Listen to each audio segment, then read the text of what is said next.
ఉషోదయం ప్రేమించు కాపరి ఉషా కిరణాలు ఉదయకాలపు వాక్య ధ్యానంకు మిమ్మల్ని ఆహ్వానిస్తున్నాం. ప్రార్థనతో ఈ ఉదయకాలం దేవుని వాక్యాలకి వెళ్దాం. మమ్మల్ని మిక్కిలిగా ప్రేమిస్తున్న పరలోకపు తండ్రి, ఈ ఉదయకాల సమయానికై వందనములు చెల్లించుకుంటున్నాం. ప్రభువా, మాకు నీవిచ్చిన ఈ దినము కొరకు వందనాలు చెల్లించుకుంటున్నాం. ఈ దినమంతట్లో నాయన నీ కృపను మాకు అనుగ్రహించండి. ఈ ఉదయకాల సమయంలో నాతోనూ కార్యక్రమం వీక్షిస్తున్న ప్రతి ఒక్కరితోనూ మాట్లాడి ఆశీర్వదించమని యేసు పరిశుద్ధ నామమున అడిగి వేడుకుంటున్నాను పరమ తండ్రి, ఆమేన్. ఈ ఉదయకాలపు ధ్యానమునకైన వాక్య భాగము ఇర్మియా గ్రంథము 18వ అధ్యాయము 5వ వచనం నుండి 7వ వచనం వరకు చదువుకుందాం.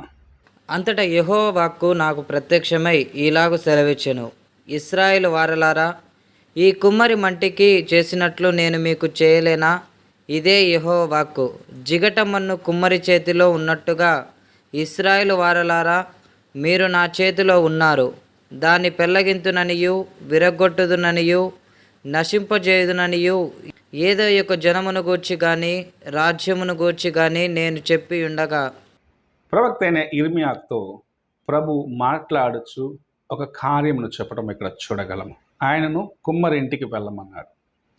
కుమ్మరివాడు తన యొక్క సారి పైన పని చేస్తుంటే అతని చేతిలో ఉన్న మట్టి జారి అతని చేతిలో ఉన్న చేస్తున్న పాత్ర ఇరిగిపోయినప్పుడు మరలా దానిని తనకు ఇష్టం వచ్చిన రీతిగా మరి ఒక పాత్రగా సిద్ధపరచుకునే ఒక దృశ్యాన్ని ఆయన ముందు ఉంచి యెహోవా ప్రవక్త అయిన ఇర్మియాతో చెప్పుచున్న మాట, నేను ఇశ్రాయేలీలకు ఇలాగూ చెయ్యలేనా? కుమ్మరివాడి చేతిలో ఉన్న జిగట మన్నును ఎలాగ అతడు ఇష్టం వచ్చిన రీతిగా పాడైపోయింది లేకపోతే ఇరిగిపోయిన దాన్ని మరలా బాగు చేసుకుంటున్నాడో, నేను అలాగూ ఇశ్రాయేలీలను చేయలేనా అన్న ప్రశ్నను ప్రవక్త ముందు ఉంచడం చూడగలము.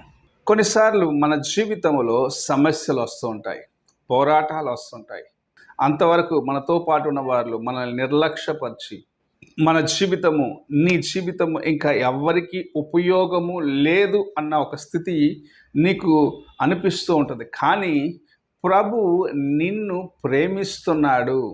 తనకు ఇష్టమైన రీతిగా నిన్ను మార్చుకునేదానికి ఆయన ప్రతి క్షణము నీతో పాటు ఉన్నాడు అని జ్ఞాపకం చేసుకోవాల్సిన వ్యక్తిగా నీవు ఉన్నావు. జిగట మన్ను పాడైపోయిందని కుమ్మరివాడు ఎలాగ పడవేయకుండా దానితో మరి ఒక పాత్రను చేసుకున్నాడో, అలాగనే నీ జీవితము పాడైపోయినది.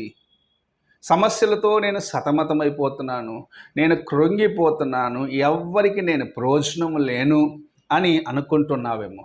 లేక పాపము చేత దేవుని కృపను పోగొట్టుకున్నాను, ఇంకా దేవుని కొరకు నేను నిలబడలేను అనుకొని నీ జీవితంలో కృంగిన వ్యక్తిగా ఉన్నావేమో. నేను తెలిసే తప్పు చేశాను, దేవుడు నన్ను క్షమించడు అని ఆ తలంపుతో నీవు నలిగిపోతున్నావేమో. ప్రభు నిన్ను చూసి నిన్ను ఉదయకాల సమయంలో నేను నిన్ను మరలా బాగు చేయగలను అన్న మాటను చెప్పటం చూడగలం.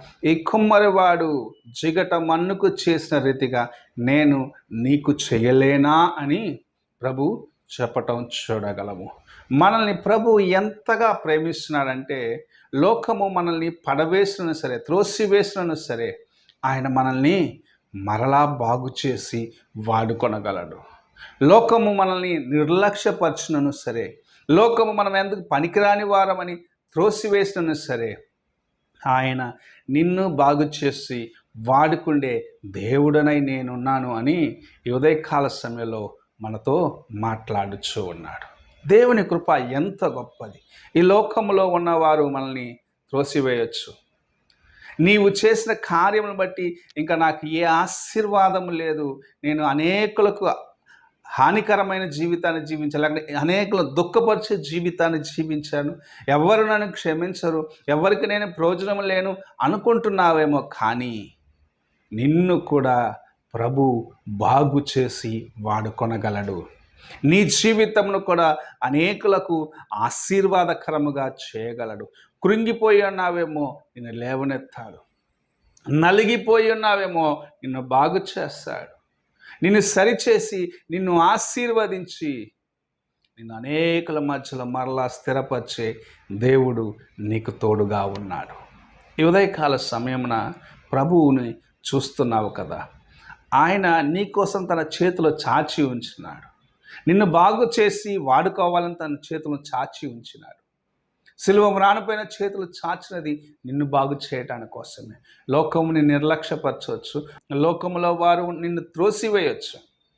అయితే నిన్ను ప్రేమించిన ప్రభు, నిన్ను బాగు చేయాలని ఆశిస్తున్న తండ్రి నీ జీవితాన్ని మార్చి నీ జీవితంలో విలువను చేర్చేదానికి ఆయన నీ ప్రక్కనే ఉన్నాడు. విలువలేని నీ జీవితమును, పనికిరాని నీ జీవితమును ఆయన విలువనిచ్చేవాడిగా, నీకు విలువనిచ్చి నిన్ను ఉన్నత శ్రేణికి హెచ్చించాలన్నదే దేవుని యొక్క ఉద్దేశమై ఉంటుంది. బాగు చేసి వాడుకోవాలన్నదే దేవుని యొక్క ఉద్దేశమై ఉంటున్నది. నువ్వెటువంటి స్థితిలో ఉన్నాను, ప్రభు నిన్ను చూస్తున్నాడు, నిన్ను ప్రేమిస్తున్నాడు.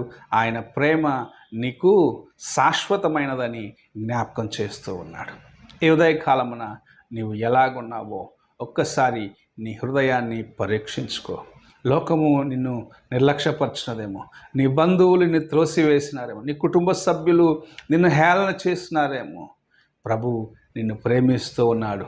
నీవు నలిగిపోయి ఉన్నావేమో, నీవు విరిగిపోయి ఉన్నావేమో, ఎవ్వరికి ప్రయోజనం లేవనుకుంటున్నావేమో, నిన్ను బాగు చేసి వాడుకునేదానికి నేనున్నాను అని ప్రభు ఉదయకాల సమయంలో నీతో మాట్లాడచ్చు. నేను ఉన్నాను అని చెప్పే ఒక అభయమిచ్చే దేవుడు నీ ప్రక్కనే ఉన్నాడని నీవు ప్రతి క్షణము గుర్తుపెట్టుకోవాలని ప్రభు నీతో మాట్లాడుచును. ఆయన నిన్ను బలపరుస్తాడు, ఆయన నిన్ను లేవనెత్తాడు, ఆయన నిన్ను ఆశీర్వదిస్తాడు. నీవు ఆయన మాటకు లోబడేదానికి నీ చెవులను సిద్ధపరచుకో, నీ మనస్సును సిద్ధపరచుకో, నీ యొక్క తలంపులన్నింటినీ ఆయన వైపు నీవు కేంద్రీకరించు. అప్పుడు ఆయన యొక్క ఆశీర్వాదాన్ని చూడగలవు. ప్రార్థన చేసుకున్నాం. పరిశుద్ధుడు అయిన యేసయ్య, మా ముందు నీ ఉంచిన నీ వాక్యము కొరకు వందనములు. అవును తండ్రి, మేము నలిగిపోయిన స్థితిలో, ఎవరికి ప్రయోజనం లేని స్థితిలో ఉన్నామనుకుంటున్నాము. కానీ మమ్మల్ని ప్రేమించి బాగు చేసే దేవుడిగా నీవు ఉన్నావు. మా బలహీనతలు చూడవు, మా యొక్క అవిధేయతలు చూడవు. మమ్మల్ని ప్రేమిస్తున్నావు, మమ్మల్ని బాగు చేసి అనేకుల మధ్యలో నిలబెట్టాలనేది నీ ఉద్దేశమై ఉంటున్నదని ఈ వాక్యము సెలవిస్తుంది. అలాగ నాయన నీకు నాయన మమ్మల్ని అప్పగించుకునే కృపను దయచేయమని, నీ వైపు చూసే కృపను దయచేయమని, ఇంకా ఎందుకు పనికిరాము అన్న తలంపు నుంచి బయటకు వచ్చేదానికి సహాయము చేయమని యేసు పరిశుద్ధ నామమున అడిగి వేడుకుంటున్నాను పరమ తండ్రి. ఆమేన్. తండ్రి అయిన దేవుని ప్రేమ, కుమారుడైన క్రీస్తు కృప, ఆదరణకర్తైన పరిశుద్ధాత్మిక సహవాసము ఇప్పుడు ఎల్లప్పుడూ తోడై ఉండి సదాకాలము నడిపించునుగాక. ఆమేన్.